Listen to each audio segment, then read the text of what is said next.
ഈ ഒരു വീഡിയോ ഒരു പക്ഷെ നിങ്ങൾ സോഷ്യൽ മീഡിയയിലൂടെ കണ്ടിട്ടുണ്ടാവും. ഞാൻ ഈ ഒരു വീഡിയോ കുറിച്ചൊന്നും പറയുന്നില്ല. ഈ ഒരു വീഡിയോ എന്താണ് എന്നുള്ളത് ഈ ഒരു വീഡിയോ കണ്ടാൽ നിങ്ങൾക്ക് മുഴുവനായിട്ട് മനസ്സിലാവും. എൻ്റെ ഒരു വിശദീകരണത്തിൻ്റെ ഒരു ആവശ്യമില്ല, വെറുതെ നമ്മൾ സമയം കളയുന്നല്ലാതെ.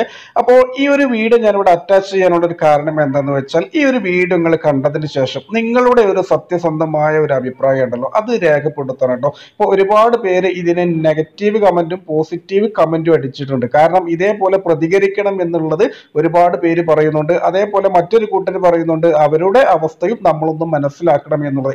എന്തായാലും ഞാൻ വീഡിയോ ഇവിടെ ഒന്ന് കാണിപ്പിക്കാം. തീർച്ചയായിട്ടും ഈ ഒരു വീഡിയോയെ കുറിച്ച് നിങ്ങളുടെ ഒരു അഭിപ്രായം ഉണ്ടല്ലോ, അതും സത്യസന്ധമായ ഒരു അഭിപ്രായം രേഖപ്പെടുത്തുക.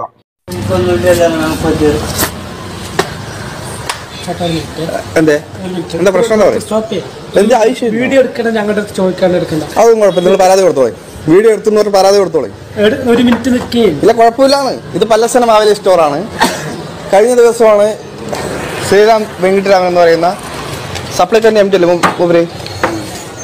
മൂപ്പര് ഇവിടെ വന്ന് വീഡിയോ എടുക്കാൻ പാടില്ല, ഇതിന്റെ വിഷയങ്ങൾ നാട്ടുകാരെ അറിയിക്കരുതെന്ന് പറഞ്ഞിട്ട് സർക്കുലർ ഇറക്കിയിരിക്കുന്നത്. അതിനെതിരെ വെറുതെ ഒരു വീഡിയോ എടുക്കാൻ വേണ്ടി വന്നപ്പോൾ ഇവിടെയുള്ള ഉദ്യോഗസ്ഥർ വീഡിയോ എടുക്കരുതെന്ന് പറഞ്ഞിട്ടാണ് ബലം പിടിക്കുന്നത്. എന്നാൽ അതൊന്നും കാണണമല്ലോ. ഇതാണ് പല്ലശ്ശന സപ്ലൈക്കോന്റെ അവസ്ഥ. ഇവിടെ സ്റ്റാഫുകളുടെ അത്ര പോലും സാധനങ്ങളില്ല എന്ന് വേണം പറയാൻ. എനിക്കെതിരെ പരാതി കൊടുത്തോട്ടെ, വീഡിയോ എടുത്തു അനുമതി ഇല്ല എന്ന് പറഞ്ഞിട്ട് പരാതി കൊടുത്തോട്ടെ. ഇതാണ് അവിടുത്തെ അവസ്ഥ. ഇത് പൂട്ടിപ്പോകുന്നതല്ലേ നല്ലത്. ഇവർക്ക് ശമ്പളം കൊടുക്കുന്ന പൈസ ഉണ്ടെങ്കിൽ സാധനങ്ങൾ മേടിച്ച് വെച്ചൂടെ. ഇവിടെ സബ്സിഡിയുള്ള എത്ര സാധനങ്ങളുണ്ടാവും? ഇവിടെ സബ്സിഡിയുള്ള എത്ര സാധനം ഉണ്ടാവും? നിങ്ങളോട് വിരോധമൊന്നുമില്ല. സാഹചര്യം അറിഞ്ഞിട്ടാണ് സംസാരിക്കുന്നത്.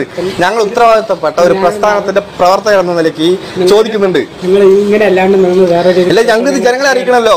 നിങ്ങളുടെ എം ടി വീഡിയോ എടുക്കാൻ പാടില്ല എന്ന് പറയുമ്പോൾ ഞങ്ങൾക്ക് എടുത്ത് കാണിച്ചു കൊടുക്കണമല്ലോ ജനങ്ങൾക്ക്.